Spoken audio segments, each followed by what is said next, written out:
which led on to carpentry work, and led on to various other skills to do with my hands. But I've always read good books, good motivational books, and with that I've actually created many different forms of businesses, but the main ones was the construction.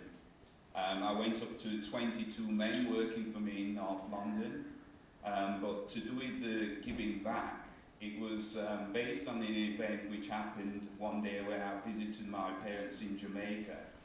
At the time, it was in 07 actually. I had 4 building sites in North London with various men working on, and I've always kept myself fit, and this particular morning I was running in the mountains in St. Thomas in Jamaica where my parents are from, and for some reason something just came over me to give back to the community for all the, I think, blessings what I've had.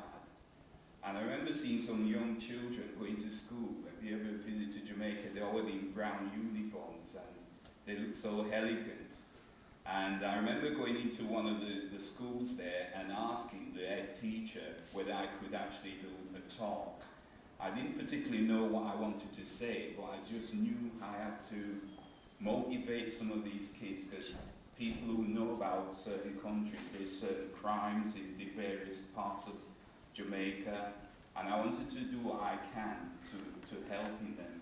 And the head teacher said glad to, and she said to me to come back there. It was Easter in 07, and walking in the school, I thought I was going to speak in front of maybe 30 children at the most. There was about 60 or 70 children inside the classroom, and I remember speaking for 3 hours to them. And we spoke about colonialism, we spoke about slavery, about motivation, about many different aspects. And I felt proud of myself for doing that. And since coming back to the UK, I've stretched that by working with Reach. In 2 weeks' time, I'm going to be in a prison here in Birmingham, speaking to some of the youths here. And it's a pleasure to tell my story. Motivation for me has always been something deep in my heart. I'm married now with 5 boys. Wow. 5 boys, so you can imagine that the first boy is to my first marriage, so I've made mistakes in the past as well. And my second marriage, we have 4 boys. And they're teenagers, so there's challenging times with some of them. Some of them are doing really well, but every young child has got a course which they go on, and there's times you have to leave them and let them settle and do what they want to do, but always support them. For me, that's what I'm about. I use motivation to do with many things in my life, many things. I'm close now to my mother, who's here now back in the UK, and I always base motivation on 2 things. There's good motivation and there's bad motivation. And let me give you an example of bad motivation. I took my mother and my wife to Brighton Beach on Saturday, and it's a place which I frequently go, and I tend to write my goals on the beach there and think about my life in general. And this particular, on Saturday, I remember seeing a seagull. And they tend to be very big in Brighton.